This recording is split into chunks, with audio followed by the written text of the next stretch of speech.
Hello students, today we will talk about Paleolithic art, circa 1.5 million to circa 8000 BC. In this lesson, our objectives are acquaint the students about the features of Paleolithic art in the larger context of its era, understand in detail about the different periods in those times and circumstances that led to the production of art, appreciate the art of the said period, and the components of this chapter are introduction, the Paleolithic art, colors and tools, themes, the Altamira caves, the Chauvet caves, Lascaux caves, and also we will study Bhimbetka caves in India. Introduction. The art of the Upper Paleolithic is amongst the oldest art known, sometimes also called prehistoric art. Paleolithic art includes cave painting, jewelry, drawings, carvings, engravings and sculpture created in the following mediums: clay, bone, antler, stone and ivory, such as the so-called Venus figurines elaborated in the chapter Paleolithic architecture and sculpture, and musical instruments such as flutes, such as the so-called Venus figurines elaborated in the chapter Paleolithic architecture and sculpture, and musical instruments such as flutes. Decoration can also occur on fundamental tools such as spear, throwers, perforated batons and lamps. Common subject matters include the animals that were hunted, that is reindeer, horses, bison, birds and mammoth, and the animals that were not, for example, lions, other big cats, bears, the woolly rhinoceros. The human form was often expressed, especially female shapes. They often look either young or pregnant. Art in Europe entered a rich and sophisticated phase after 30,000 BCE, when images were painted on the walls of the caves in the central and southern France and the northern Spain. For the purposes of art history, though, when Paleolithic art is referred to, the late Upper Paleolithic period is usually talked about. The period began around 40,000 years ago and lasted through Pleistocene Ice Age, the end of which is commonly thought to have occurred near circa 8000 BC. This period was marked by the rise of Homo sapiens and their ever-developing ability to create tools and weapons. Let us talk about Paleolithic art. The idea that human beings have an inherent desire to decorate themselves and their surroundings, that there exists an aesthetic sense innately in the human species, is now a well-known fact. There have been many theories to understand this intense passion to paint such dramatic imageries on the walls of the caves. In early 20th century, it was believed that art has a social function to perform. It was believed that these caves paintings might be a result of rituals that strengthened clan bonds and of ceremonies to enhance the fertility of animals used for food. Abbe Henry Breuil posited that those caves were palaces of worship and were the settings for initiation rites. However, this theory was rejected as archaeologists found that animals used most frequently for food were not the ones traditionally portrayed in caves. South African rock art expert David Lewis Williams has argued that the Upper Paleolithic cave art is best understood in terms of shamanism, the belief that certain people, shamans, can travel outside their bodies in order to mediate between the worlds of the living and the spirits.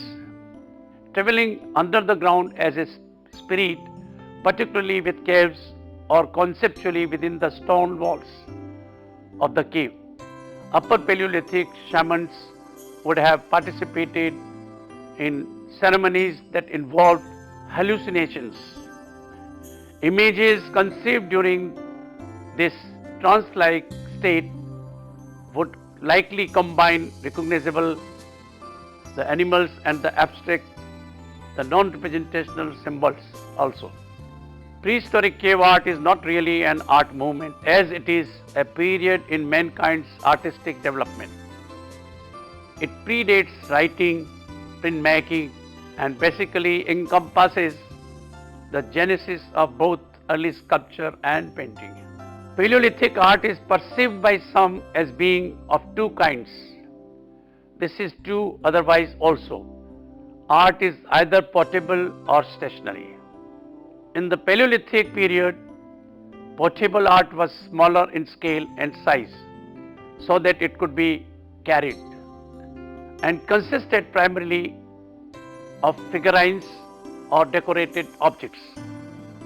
These were made out of stone, bone or antler or modulated with clay. Portable art can also be called figurative art as it is concerned with figurines primarily. Stationary art obviously meant that art which did not move. The best example exists in now famous cave paintings in Western Europe. Paints are manufactured from combinations of minerals, ochres, burnt bone meal and charcoal mixed into mediums of water blood, animal fats and tree saps. It might be a possibility these paintings serve some form of ritualistic or magical purpose, as they are located far from the mouths of caves where everyday life took place. According to a certain website, of all the known prehistoric works of art, some 70% may be attributed to hunter-foragers, 13% to herders and stock raisers, and 17% of the people with an organized economy, farmers, livestock breeders and the like. The cave art of all social groups consists of 5 principal motifs: human figures, animals, tools and weapons, rudimentary local maps and symbols or ideograms.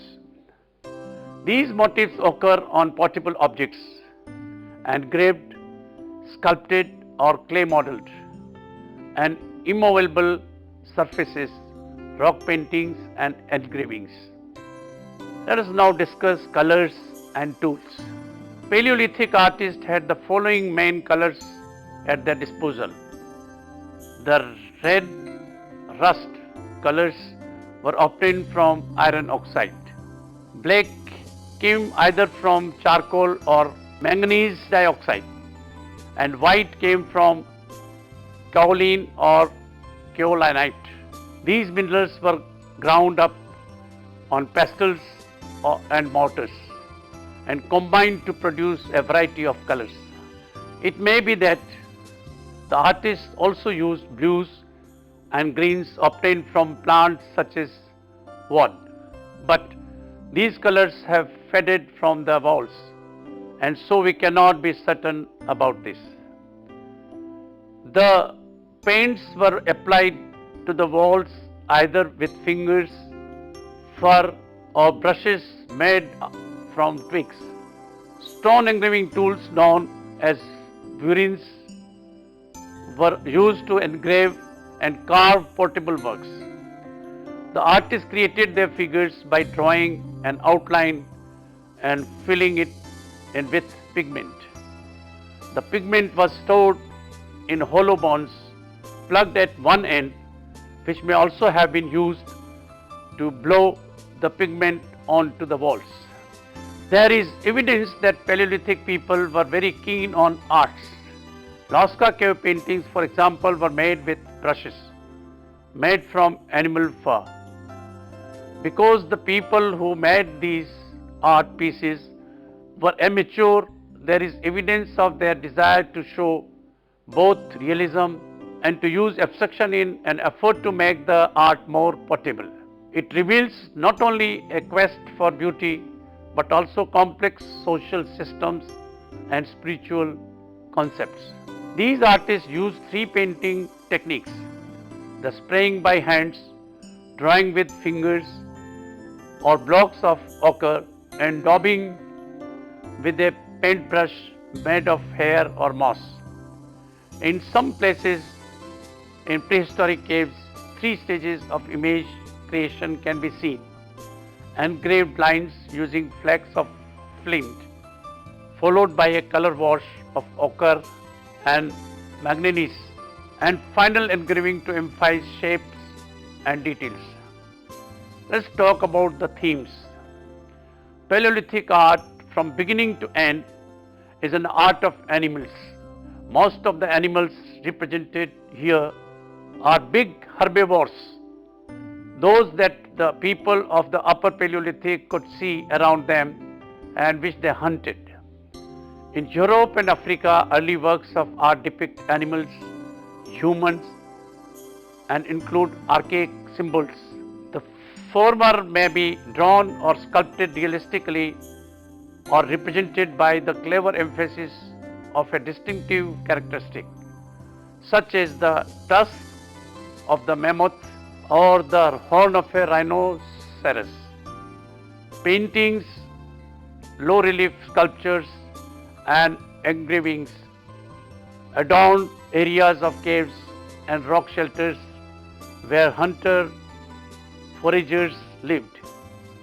They also covered dark caverns and recesses, visited less frequently where light from fires and lamps illuminated occasions which probably had special social and spiritual significance. Animals are often drawn without any care of scale. In profile, they can be whole or just represented by their heads or forequarters, which is enough to identify them. Their images are often precise, personalized, and identifiable in all their details, sexes, ages, attitudes.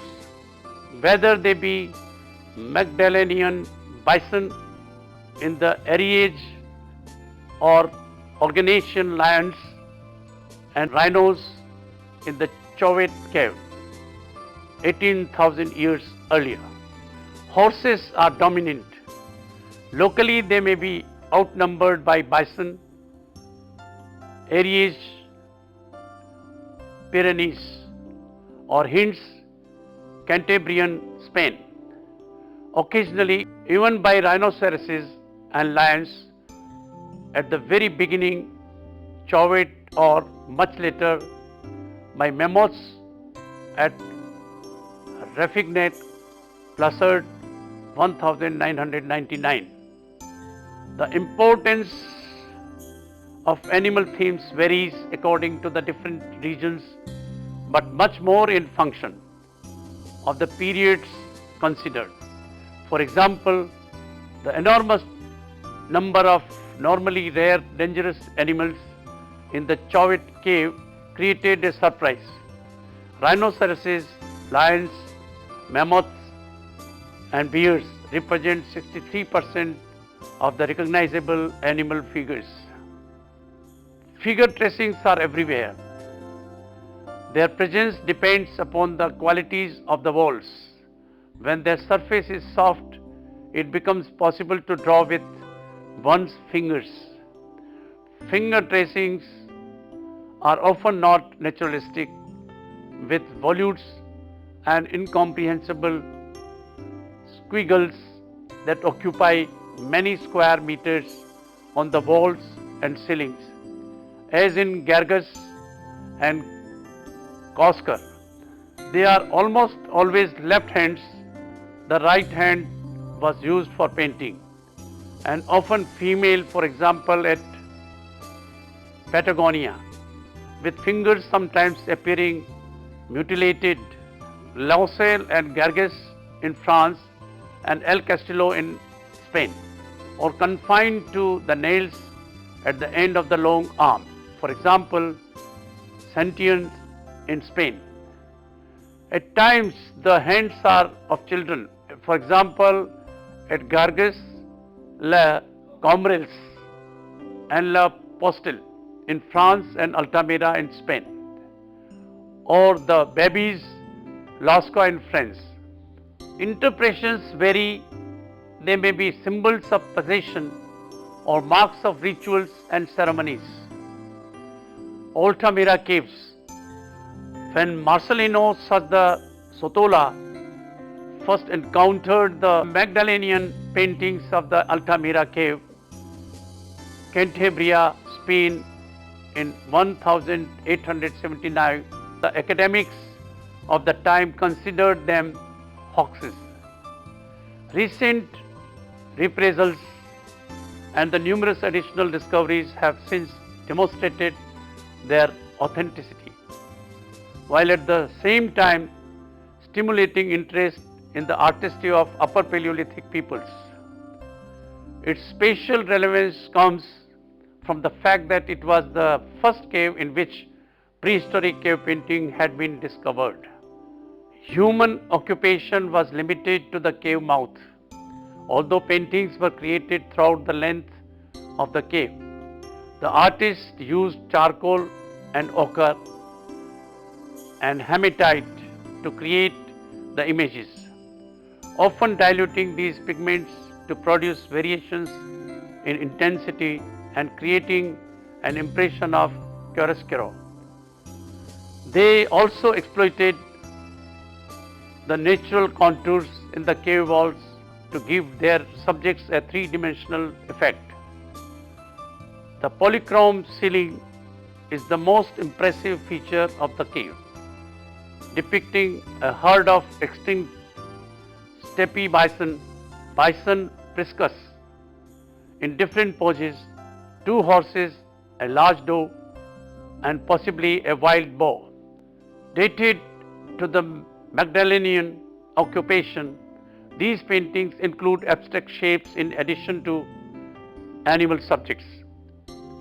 Solutian paintings include images of horses and gods, as well as handprints that were created when artists placed their hands on the cave wall and blew pigment over them to leave a negative image.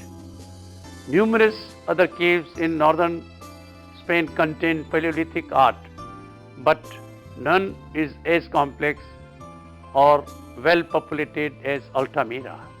Let us look at the paintings carefully. The painting, the Teco de Altamira replica, the Chauvet cave. In 1994, 3 speleologists, cave explorers, found the entrance to an underground cave complex in the Ardèche Valley in southwest France. They came upon an interior chamber later named for Jean-Marie Chauvet, a member of the team.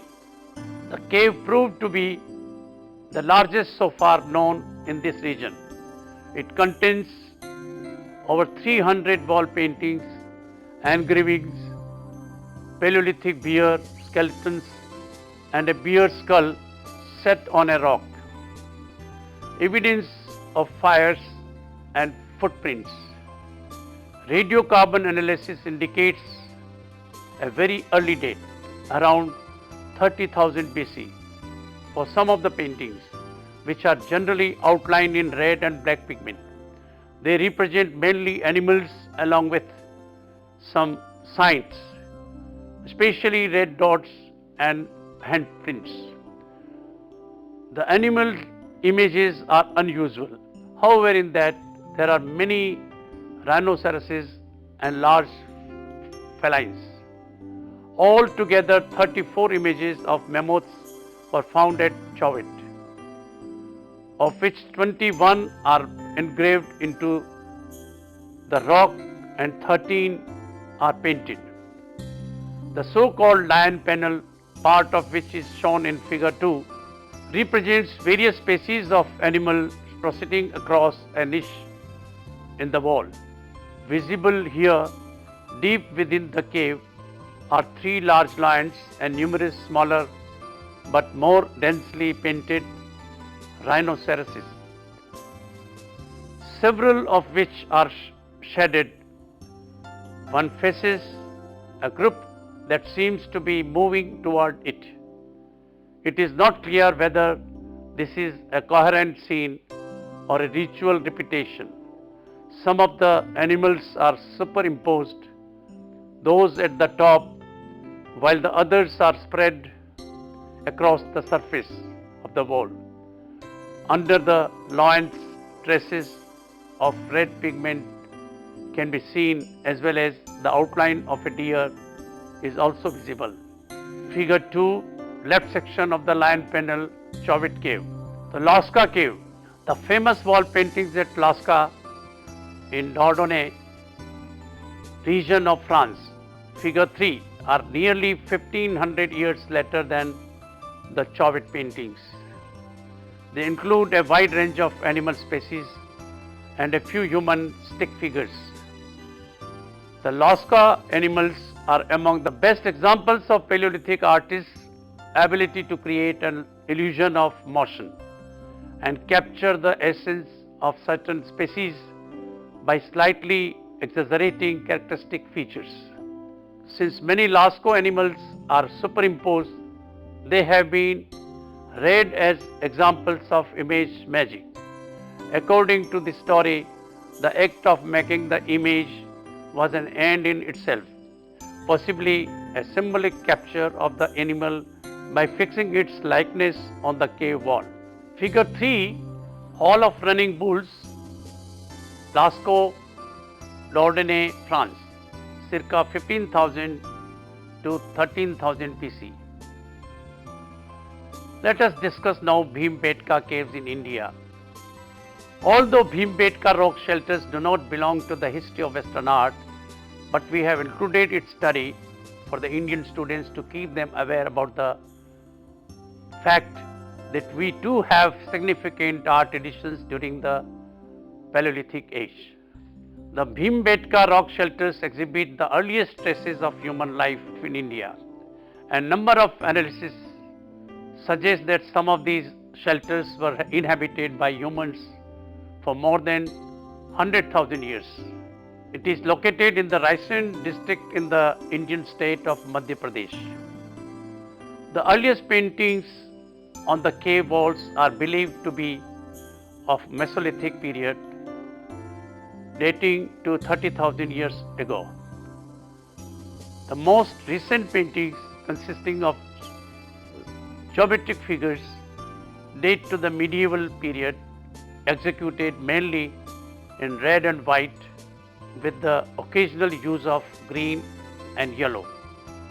The painting depicts the lives and the times of the people who lived in the caves, including scenes of childbirth, communal dancing and drinking, religious rites and burials, as well as indigenous animals. The site includes 5 clusters of rock shelters with one large complex in the buffer zone. The rock shelters display persistent traditions of rock painting, spanning periods from the Mesolithic to the historic. They also display a profusion, richness and variety of mural subjects, and as a collection form one of the densest known concentrations of rock art. Many of the rock shelters within the area are set within fairly dense forests, which displayed a high diversity of flora and fauna, still harvested by the local people. Overall, the landscape has a strong, appealing aesthetic quality, derived from the beauty of the naturally sculpted rock formations and the contrasting lush, densely wooded vegetation, which together give the place a timeless quality. The figure 4 shows the rock paintings of Bhimbetka. Let us now learn about the locations of various cave paintings in Europe. Well-known paintings include those of Lascaux, France, Gras de Caussic, France, Pecmerle near Cabré, France, Le Camberville, Le Aziz de Taillac, Dordogne, France, Chauvet Cave near Vallon-Pont-d'Arc, France, Cave of Neo, France, Coscar Cave with an entrance below sea level near Marseille, France, Pont de Gaume in Dordogne Valley in France, Cave of Altamira near Santillana del Mar, Cantabria, Spain,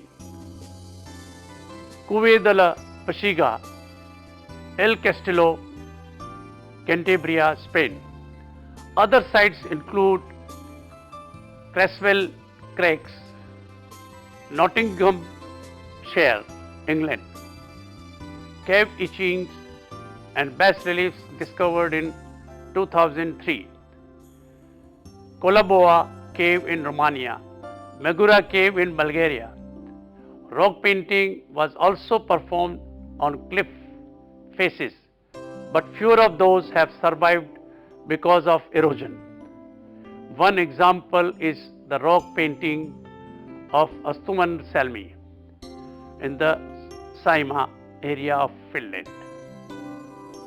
In North America, native artists in the Chumash tribes created cave paintings that are located in present-day Santa Barbara, Ventura, and Luis Obispo counties in Southern California.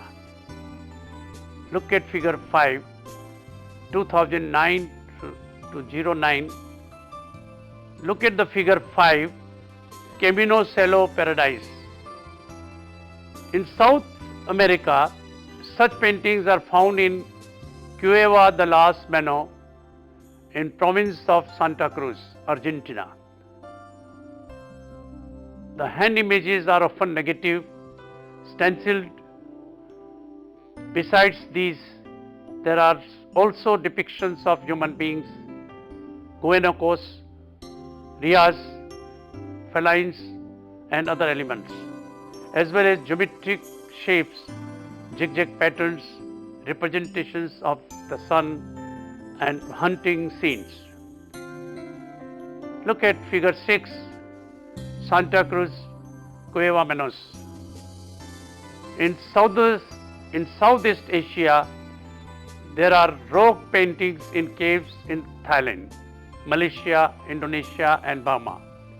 In Thailand, caves and scarps along the Thai-Burmese border in the Pechoban range of central Thailand and are overlooking the Mekong River, Nakhon 7 province, all contain galleries of rock paintings. Australia is relatively isolated from the rest of the world until the 18th century. Nevertheless, there are remarkable similarities between European Paleolithic and Aboriginal rock paintings, including naturalistic animals and hunting scenes. The kangaroo, which is indigenous only to Australia and adjacent islands, is a frequent subject of Aboriginal rock art. Look at figure 7, man and woman hunting kangaroos, Unbelania, Arnhem Land, Northern Territory, Australia. Let us now discuss cave sculptures. Caves were sometimes adorned with relief sculptures as well as paintings. At Altamira, an artist simply heightened the resemblance of a natural projecting rock to a similar and familiar animal form. Other reliefs were created by modeling or shaping the damp clay of the cave's floor. An excellent example of such work in clay dating to 13,000 BCE is preserved at La Tuque de Audebert, south of Dordogne region of France. Here the sculptor created two bison leaning against a ridge of rock, figure 8. Although the beasts are modeled in a very high relief, they extend well forward from the background. They display the same conventions as in earlier painted ones, with emphasis on the broad masses of the meat-bearing flanks and shoulders. To make the animals even more lifelike, their creator engraved short parallel lines below their necks to represent their shaggy coats. Numerous small footprints found in the clay floor of this cave suggest that important group rites took place there. Look at carefully the figure 8. Bison, La Tuque de Audebert, France, circa 13,000 BCE, made in unbaked clay.